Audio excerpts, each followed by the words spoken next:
Guys, so I can't do an RC painting video series that's proper without talking to you a little bit about the paint job. Now, if we look on one side, we have the metallic blue, and then on the other side, we have the silver. Now, I'm going to touch this up and make it so it is silver on that side, potentially, and metallic blue on this side. So I'm going to give you a second and see if you can, in your head, think up a reason why I might do that. Now, on a real airplane, there is no reason why I would do that. But what about an RC? You have to be able to see the aircraft in the air. That's really valuable. I can't underestimate how important that is, for a beginner especially. And if this is going to be the first airplane that you take outside, for example, well, you definitely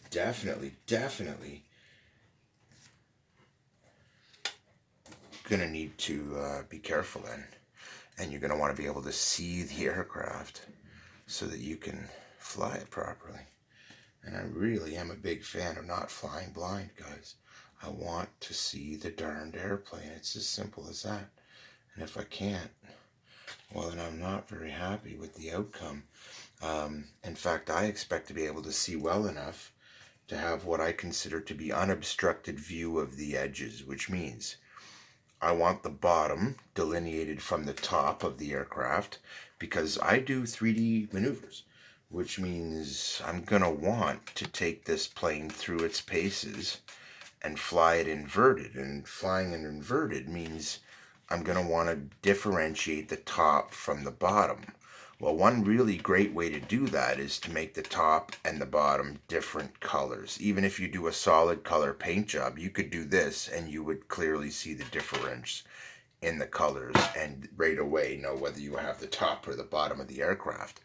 So, you will see one of the reasons that I am leaving the bottom is because I'll be leaving the bottom silver. And I'm going to do two mirror paint jobs. Only one will be silver with metallic blue stripes, and the other one metallic blue with silver stripes. I felt like it'd be pretty cool, and at the same time, give me a good bead on whether I'm looking at the top or the bottom of the aircraft. Okay, so this is coat number 6, and honestly, I'm not thoroughly impressed. I'm still seeing some lack of good coverage down here, which I'm not a big fan of, so I'm just going to give this one. Now, this is something else I wanted to color about layer thickness. As you progress through this, you can find that when you first start out, you need to be putting on really thin layers of paint.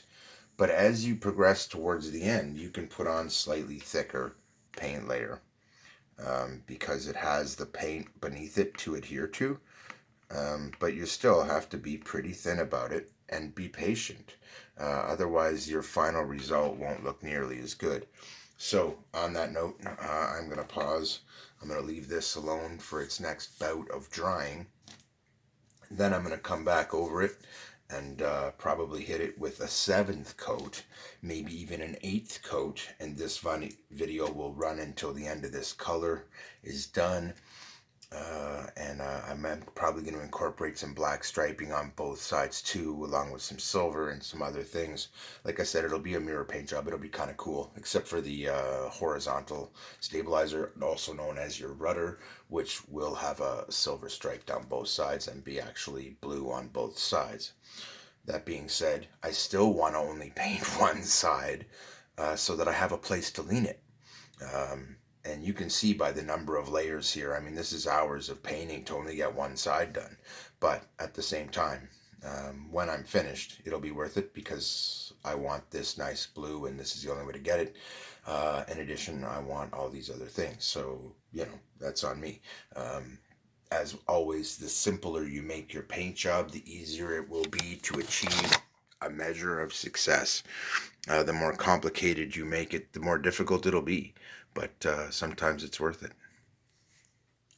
Alright, so I've gone ahead and given it another coat here.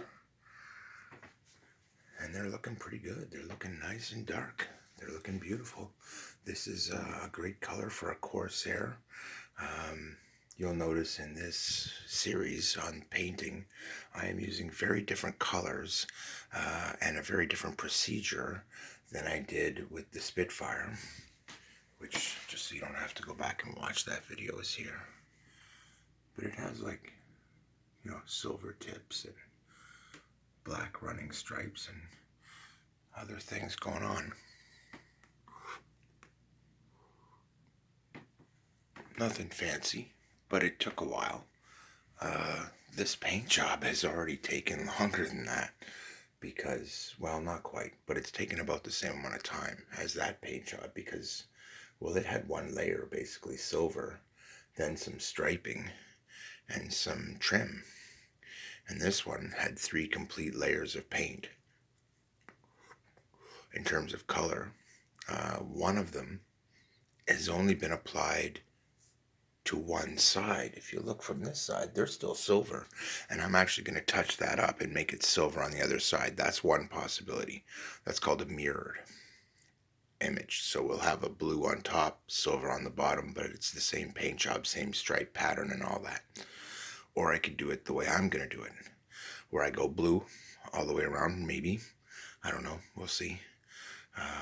But right now I'm thinking probably, because I don't know if I like it having it silver on bottom. But if you're willing to put up with that and it being 2 different colors, that can be pretty amazing, because when you're flying it in the air, you can always tell whether you're looking at the top or the bottom of the aircraft, which tells you whether you're pulling up or down. It helps a lot to keep your controls oriented as it's doing maneuvers, so that way you can keep track of the front and the back and all that. So I like to have paint jobs where those are nicely differentiated. For example,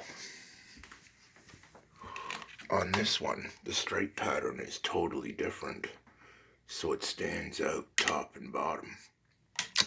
And that way I can fly the aircraft. Every single one of my aircraft has, including this one, except for these, basically they have just one consistent pattern, which means when they're in the air, it's going to be very difficult to tell whether they're top or bottom or facing you or away from you or whatever. Whereas with these ones, it'll be obvious. And I prefer it if it's obvious. You don't want to have to think about it. That second of hesitation could cause you to miss a turn, hit a tree, smash into the ground, or whatever else. It's better to have it be straight out and obvious. The thing is, I was going to do it 2 colors like that. Blue on top, silver on the bottom. The problem is I'm liking this blue so much that I think I'm not. I think I'm just going to do it anyway. It's gotten really late, guys. My battery's getting close to dead as well, so I'm going to cut out on this one and leave it for the night. But tomorrow I will touch up the silver, make it nice. If I decide to go that route, and if I decide to do the all blue route, then I'll make a nice blue one with some white stripes and make it nice and bright, some silver tips kind of a thing, and go from there. Keith out.